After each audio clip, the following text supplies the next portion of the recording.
station, our own DMV, our own post office. Really, we have anything that an actual city needs to function, except for one thing, which are residents. We don't have people that actually live here, but we have people here 24/7 making this entire operation work, so sometimes it feels like we live here. And we can complete every stage of the filmmaking process without ever having to leave this lot. All the pre-production, all the planning, we have offices, all the post-production, we have editing bays, orchestra pits, and of course we can do all of the filming as well, a lot of which happens inside these great big buildings called sound stages. One right ahead of us, you're going to see that up on the left as we loop around here. That's stage 12, that's where they film NBC's hit singing competition series, The Voice. As we're driving through this quiet zone, we're going to be passing by several sound stages where some of today's biggest shows do their filming. Remember, keep your eyes open. We're going to be passing by stage 29 in just a minute or two. That's where they're filming Family Feud. I'm going to be hopping off mic now for just a few moments. I'll be back shortly to talk some more with you folks. Everyone hang tight.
Universal Studios recognize America's Got Talent as entertainment.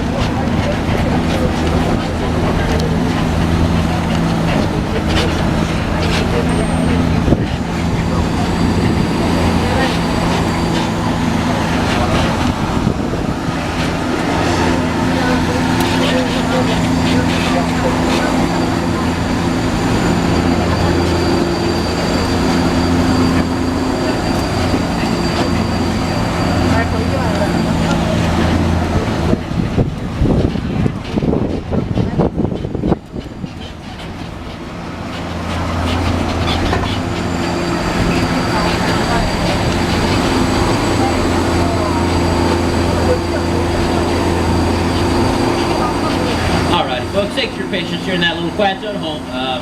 Family Feud, thanks to, well, not Home and Family. Home and Family will thank you a little later when we have a little quiet zone for them as well. Alright, take a look off to the right-hand side. You're going to see stages 43 and 44. These two sound stages were used for 6 years for the show Parenthood. Today, stage 44 is where they just finished filming the interiors for The Good Place, starring Kristen Bell and Ted Danson. And just in front of stage 44, you can see a row of trailers right here. These are dressing rooms for some of the actors that we have working on the lot. All dressing rooms are trailers. They're portable so they can move from production to production. But take a look off to the left-hand side to see what dressing rooms used to look like, because all of these production bungalows used to be dressing rooms for some of Hollywood's biggest stars, like Rock Hudson, Jimmy Stewart, and Doris Day. Today, however, these are all offices for some of the top writers, directors, and producers working in this town. Some of these bungalows belong to Illumination Entertainment, who made the Despicable Me films and Secret Life of Pets. Some of these belong to Robert Zemeckis, Academy Award-winning director of Ford Stuff, also directed the Back to the Future trilogy. Mark Glass got an office just off to the left-hand side on that kind of open house outside of the inn that says he produced La La Land and the upcoming Wicked. Keep looking to the left. Bungalow 5195, the most famous office that we have. That one belongs to Sir Alfred Hitchcock, who worked with us here at Universal. In fact, they still have the little profile up next to the door there because they wanted to take some. Keep looking to the left-hand side. You're going to see what looks like an office building right over here. These are actually two of our newest sound stages. As you can tell from the placards in front of those parking spaces, Will and Grace films inside there. These sound stages have also been used for Law & Order, True Crime, The Menendez Murders, World of Dance, America's Got Talent. But the very first production of film inside there was NBC's live musical Hairspray. All of the interior sets were built inside these sound stages, close enough to our Metro sets so that they could just run across the street when they needed to film the exterior scenes. Obviously, that was a live production. They didn't have time to travel back and forth between sets. They all had to be close together. Take a look off to the right. You're going to catch a glimpse down our Metro sets. We'll actually be seeing those a little more closely when we drive through the heart of our Metro sets. But first, take a look off to the right. You're going to see our world-famous Brownstone Street right over here.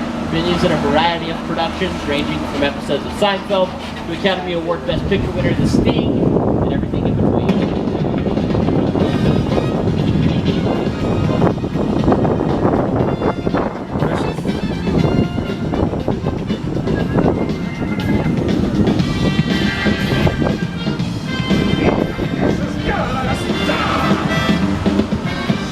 Brownstone Street behind and entering Courthouse Square, where you're more likely to recognize it if you're a fan of these particular films.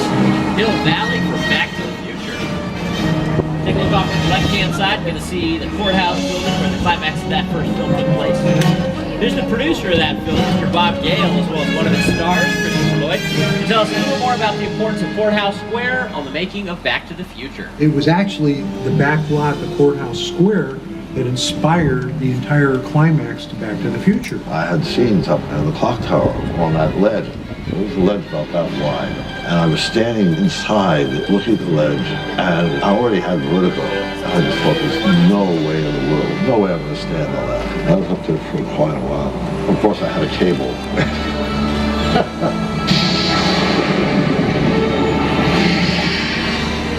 We're now turning down New York Street. Now my co-host, Mr. Jimmy Fallon, is no stranger to New York. After all, that is where he filmed Late Night with Jimmy Fallon for so many years. That's where he films The Tonight Show now. Here's Mr. Jimmy Fallon himself to tell us a little more about what it's like filming in New York. Hey everyone, welcome to New York. I got my start right here in New York on Saturday Night Live.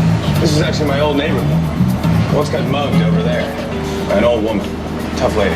This is my favorite hot dog guy. Hey buddy, how's it going? Remember me? No. Just like old times. Gotta love New York City. Hey, I'm walking here. Hey, it's cool, guys. I was just walking there. So it's not exactly New York, but a lot of times when you see New York in the movies, it was shot right here on the Universal Metro sets. If you can make it here, you can make it anywhere. Even if you make it here on the Universal lot. That is right. These Metro sets have been used in a number of productions, including scenes from Captain America, The First Avenger, The Amazing Spider-Man, Fate of the Furious, episodes of NCIS, Criminal Minds, How I Met Your Mother, House, American Ninja Warrior, and countless other movies, music videos, television shows, and commercials. As you can tell from the variety of projects that we've filmed here at Universal over the years, we've collaborated with a number of award-winning filmmakers, including but not limited to Academy Award-winning director Peter Jackson. It's the original King Kong that made me want to direct movies. I saw that movie on TV when I was about 8 or 9 years old, and I wanted to become a filmmaker. I like films that just take you away from your real life and sweep you up an adventure. Kong literally does that. I mean, you're on board the ship, you're sailing to a lost island, you encounter monsters and creatures from, prehistoric times. So I was thrilled when Universal invited me back to Skull Island, and it's great to have you along for the ride. Now we have created this 3D immersive experience, so you're going to have your glasses ready. Don't put them on yet, just have them in your hand because we're about to return to Skull Island. Ladies and gentlemen, please remember to remain seated the entire time. Hang tightly onto your belongings. You don't want to drop anything in here. Refrain from using flash photography, and welcome to Skull Island.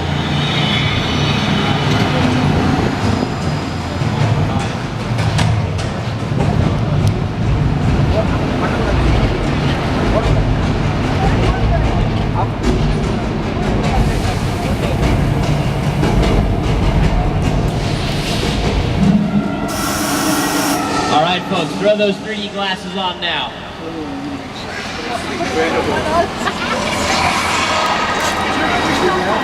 Oh man, the food!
the dinosaurs in King Kong. I'm okay now. All right, ladies and gentlemen, that was King Kong 360 3D, one of the world's largest, most intense 3D experiences. That epic battle was projected on some of the world's largest digital 3D screens, standing over 40 feet high, 180 feet wide, and utilizing the most advanced technology used by filmmakers today. The film was designed by Peter Jackson and the team at Weta Digital. In fact, the filmmakers at Weta have 6 Academy Awards that have won films like King Kong, Avatar, the Lord of the Rings trilogy, the Water Planet, the Apes trilogy, and many others. You are